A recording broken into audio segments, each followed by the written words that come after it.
I've had a handful of mystical experiences in my life, and the one I had a few days ago warrants a video.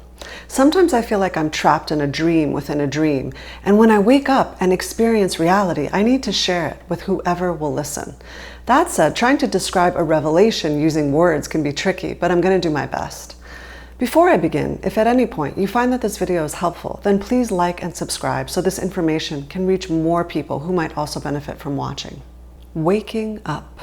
I often have trouble sleeping through the night.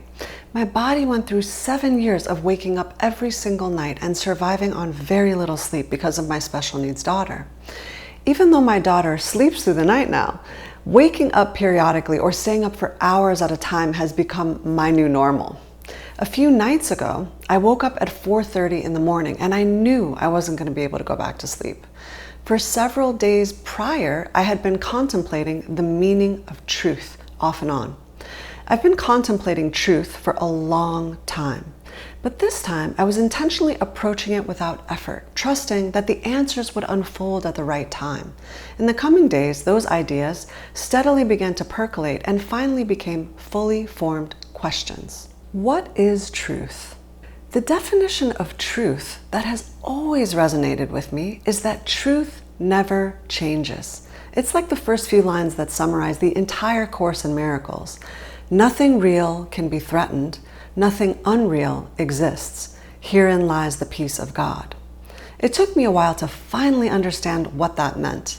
My understanding of it was always that in reality there is only truth. Everything else is an illusion. And that truth is Source, God, consciousness. The eternal now. I find that I feel very differently at 4:30 in the morning than at any other time. There's a clarity that I experience that's astonishingly simple. Several nights ago, as I lay awake, I started to wonder, what if instead of trying to understand the truth, I think about what isn't the truth? Then I thought, if the truth never changes, then all I need to do is identify what does change. Then I'll be left with the truth. Again, my approach to this was very passive and felt receptive. I was just noticing and observing the thoughts as they came to me. I gently allowed the questions to surface in my mind, and I began thinking about all the things in my life that have changed. My body changes, so that can't be the truth. Of course, all physical things change, including the body I have, so that can't be the truth. My thoughts change, everyone's thoughts change, so that can't be the truth either. And lastly, my feelings change. No truth there. Just as my thoughts had gently come in, I now felt as though I was quickly being stripped of the existence I had always thought was true. Through inquisition, I had uncovered that nothing I thought was me was actually me. Once fully stripped of everything that I was previously holding on to, there was nothing to hide the truth from me. Of course, these weren't things I hadn't thought of before, heard before, or even experienced on some level. But what happened next was nothing short of a miracle. Suddenly, time ceased to exist, and I experienced an emptiness, a vast nothingness.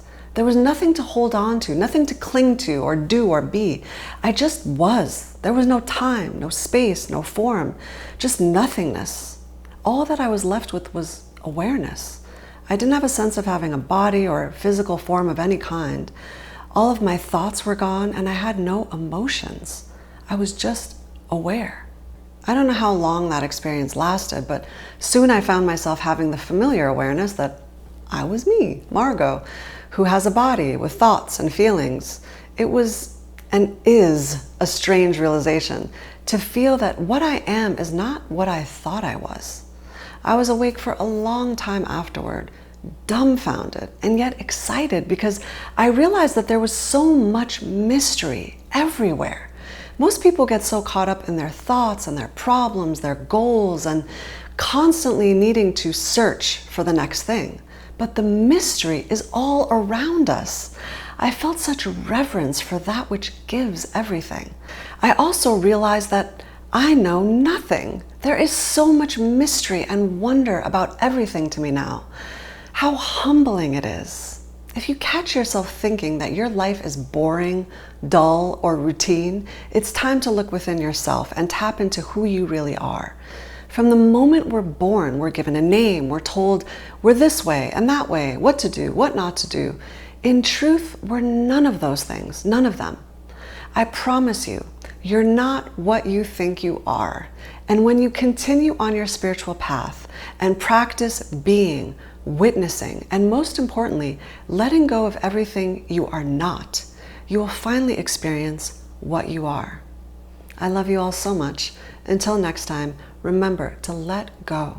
Let go of trying to be anything other than the truth of what you are.